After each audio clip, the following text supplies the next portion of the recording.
Salam sejahtera. Perkembangan pilihan raya Presiden Amerika Syarikat serta pergolakan di Asia Barat memberi kesan kepada pasaran kewangan global termasuk pergerakan ringgit. Bagaimanapun, kerajaan bertindak proaktif membendung ketidaktentuan berlebihan agar mata wang negara didagangkan dalam keadaan teratur. Menurut Kementerian Kewangan, Bank Negara juga bersedia untuk membendung pergerakan mata wang yang dianggap berlebihan dalam pasaran pertukaran asing. Ini melalui usaha mempromosikan penggunaan mata wang tempatan bagi penyelesaian perdagangan dan pelaburan antarabangsa. Langkah ini bertujuan untuk membolehkan pengurusan pendedahan pertukaran asing yang lebih cekap, seterusnya mengukuhkan daya tahan dari faktor luar. Di Dewan Rakyat, Hu Ying turut berkata kerajaan juga menjalin penyelesaian mata wang tempatan dengan negara strategik termasuk China, Thailand dan Indonesia. Ini selain meneroka potensi dengan negara ASEAN lain yang mempunyai nilai dagangan dua hala yang tinggi. Untuk rekod, ringgit dibuka rendah kepada 4.385 berbanding dolar Amerika hari ini.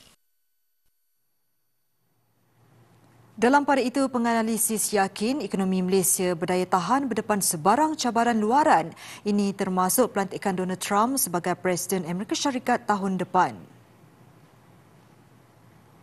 Namun, kekuatan domestik negara dan juga keadaan Malaysia yang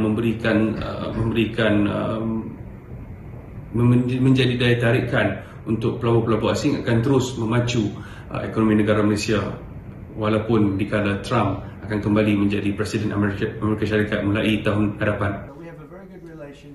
Jelasnya tempoh pentadbiran Trump di White House sepanjang 2017 hingga 2021 menyaksikan ekspor dan pelaburan Malaysia terus berkembang. Ketika itu, Malaysia dapat menarik pelaburan mencecah 17.7 bilion ringgit setahun.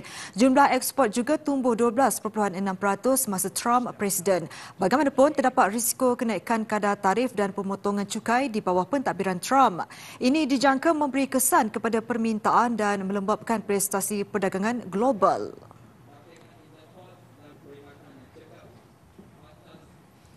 Kemenangan Trump turut melonjakkan nilai Bitcoin ke paras tertinggi dalam sejarah. Unit kripto itu menokok kepada lebih $81,000 Amerika. Trump dilihat antara penyokong kuat pembentukan persekitaran dan kawal selia lebih mesra terhadap mata wang kripto di peringkat domestik dan antarabangsa. Bitcoin yang juga mata wang kripto terbesar meningkat lebih sekali ganda hari ini berbanding sekitar $38,000 Amerika pada 23 Januari lalu.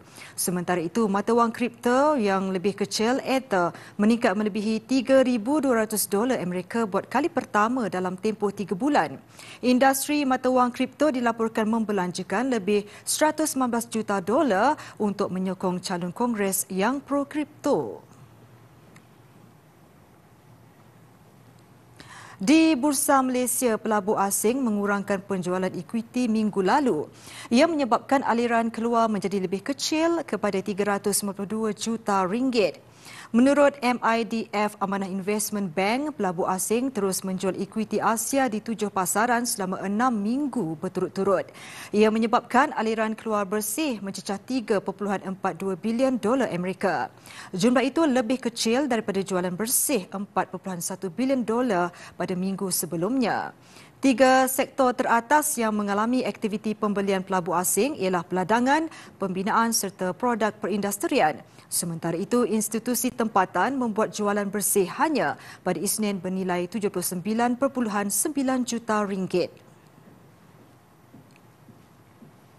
Bursa Malaysia ditutup rendah hari ini sejajar prestasi lemah pasaran saham Asia. Pasaran dilihat terus lembab pasca pilihan raya Presiden Amerika Syarikat minggu lalu. Pada jam 5 petang, FBM KLCI susut 11.98 mata kepada 1,609.26. Namun kaunter rugi mendahului untung pada 685 berbanding 357, manakala 480 kaunter diniagakan tidak berubah. Sementara itu, Bank Muamalat berkata Wall Street dilihat bakal menerima limpahan positif di bawah pemerintahan Donald Trump. Ia berikutan dasar seperti potongan cukai korporat yang memberi keuntungan kepada syarikat. Sekian laporan Detik Niaga. Teruskan bersama dengan TV3. Saya Siti Khadijah Jaafar. Assalamualaikum dan salam hormat.